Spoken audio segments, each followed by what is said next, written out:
I was sitting alone on the back porch that evening in Cedar Hill, a blanket over my lap and a glass of wine in hand.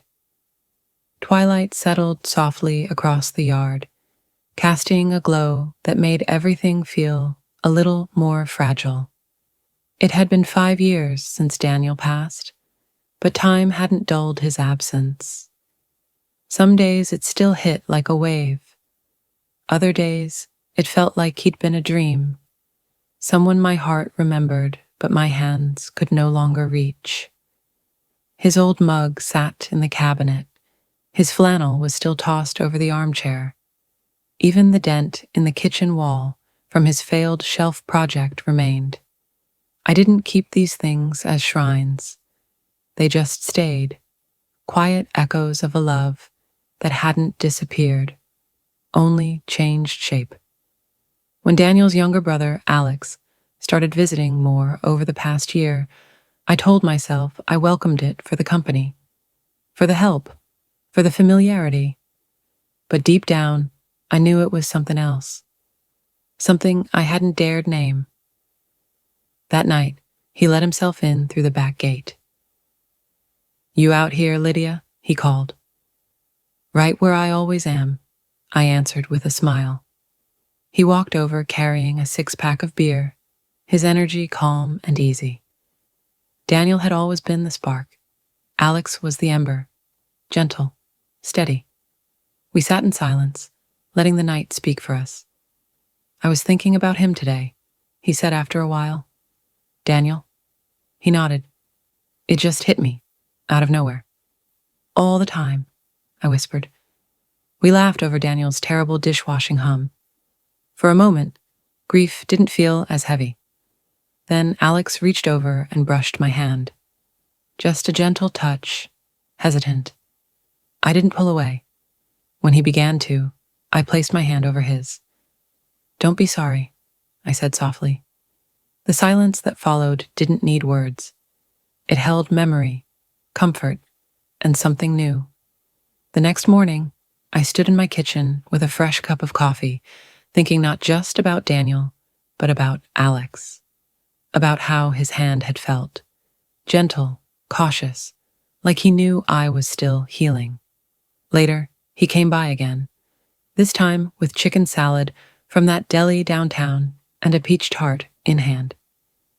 "You still like peach?" he asked. "Only if it's unapologetically buttery," I said, smiling. We ate at the kitchen table like we had so many times before.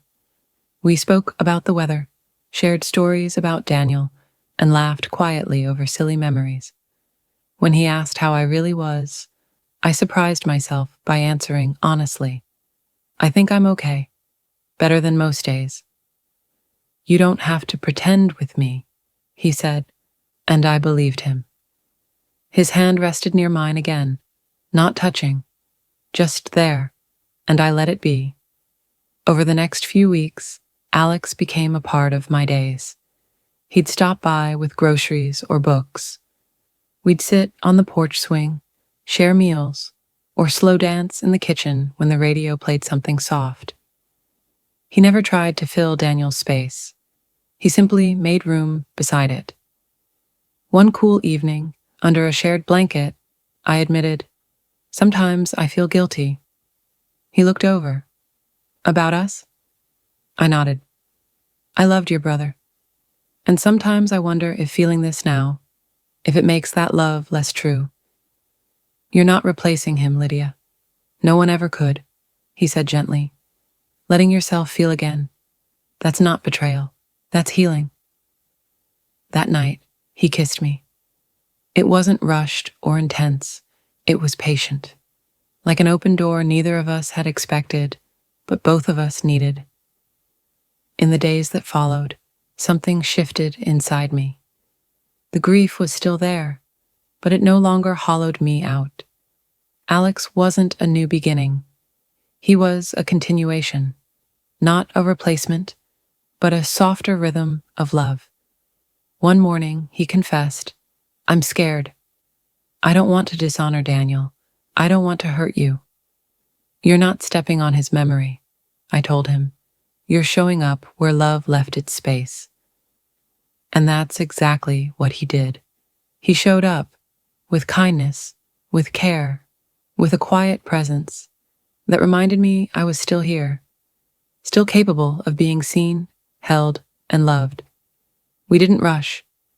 We didn't explain ourselves. We just kept choosing each other, one quiet, ordinary day at a time. And it all began with a single touch on a quiet porch, when I thought love was something behind me, but it had simply taken on a new form.